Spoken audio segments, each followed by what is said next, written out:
Cette semaine, je me fais plaisir.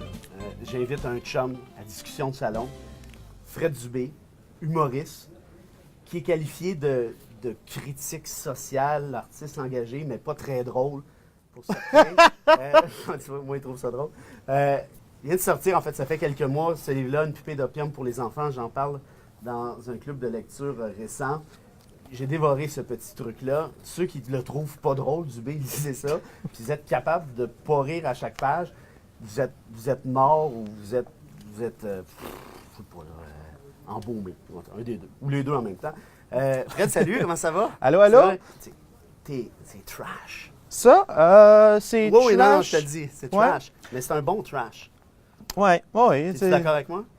Oui. Qu'est-ce que ça veut dire, trash? Je sais pas. C'est comme Jeff Fillion. Jeff Fillion, il est trash aussi. C'est vrai qu'il est assez trash, mais toi aussi, t'es trash. Tu sais, quand.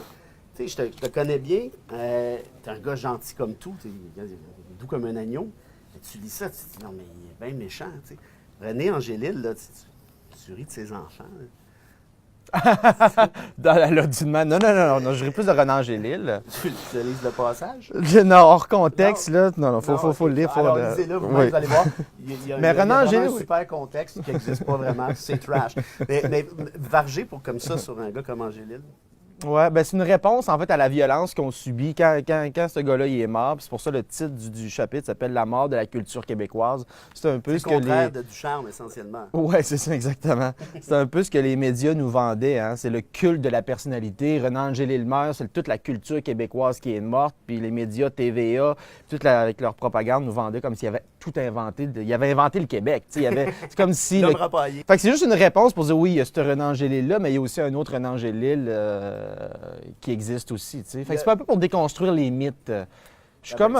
pour déconstruire, là, c'est du... Je suis un peu comme...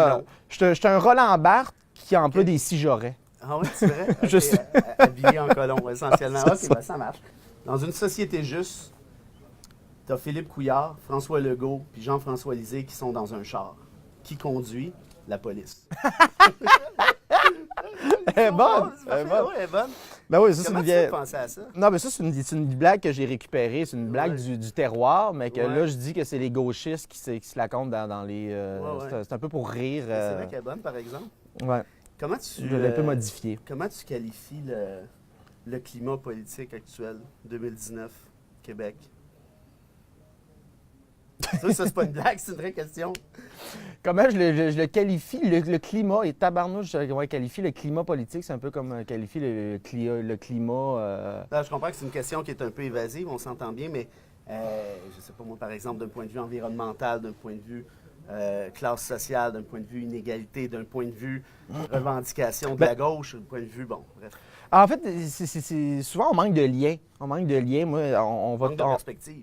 De perspective, puis d'avoir une lutte où on fait des liens entre certains sujets que tu viens de nommer là. Moi, quand on parle d'environnement et de classe sociale, pour moi, ça va ensemble. La lutte au changement climatique est une lutte des classes parce que c'est difficile de s'engager pour la fin du monde si tu t'inquiètes pour la fin du mois.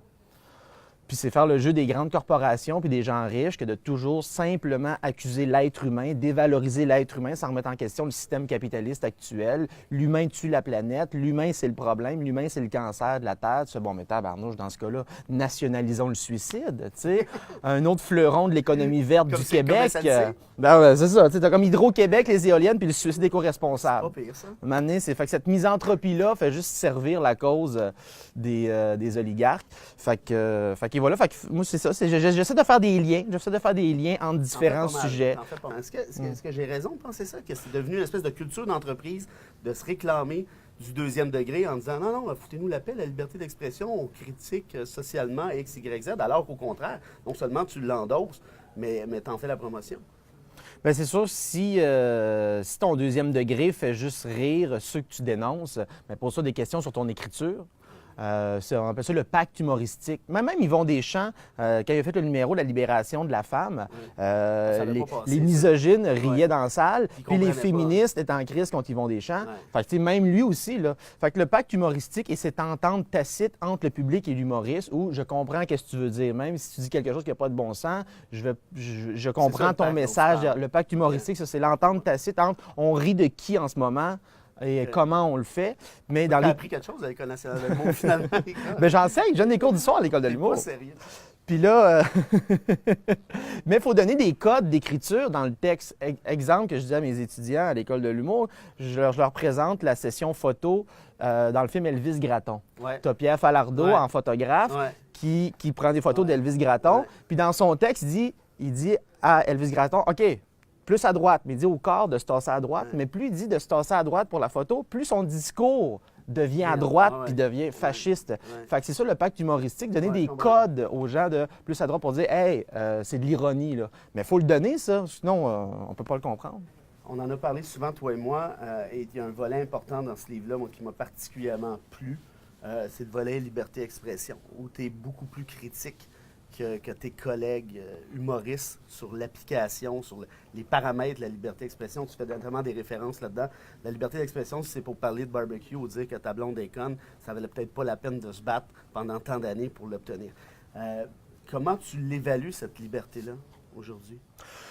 Ben, je l'évalue. Tu n'as pas besoin de censurer ni de contrôler des privilégiés qui ne veulent pas que ça change. Et en général, les humoristes ne veulent pas que ça change parce que ce sont des gens qui sont bien dans ce système-là. Ils sont du système. Absolument, absolument. Ce sont Après ça, on se demande pourquoi que les humoristes ont plus d'anecdotes dans des tout inclus que dans des manifs pour la justice sociale. Parce qu'ils vont pas. Ben, ils vont à un, pas. vont pas à l'autre. Ben, c'est ça, c'est ça. Fait que t'as pas besoin de censurer des gens qui veulent pas que ça change. C'est ça.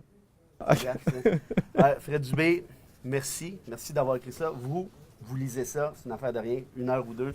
Belle préface de François Havard, qui te ressemble aussi en quelque sorte, pas physiquement quand même, mais d'un point de vue idéologie, d'un point de vue opinion, d'un point de vue discours. Et pour le reste, franchement, merci d'être qui tu es, hein, comme ami, mais aussi, surtout, en tout cas, la dernière fois que j'ai regardé, tu n'es pas dans la loi sur les services essentiels, mais je pense que ça serait une bonne idée peut-être de faire du lobby, t'inscrire au registre, hein, notamment à cet effet-là. Ta conclusion est plus longue que l'entrevue. Oui, je sais. Ben, parce que là, t'as assez parlé, t'as assez dit niaiserie, t'as liberté d'expression, tu me laisses siphonner. Merci Fred Dubé. Salut à tout le monde. Bye.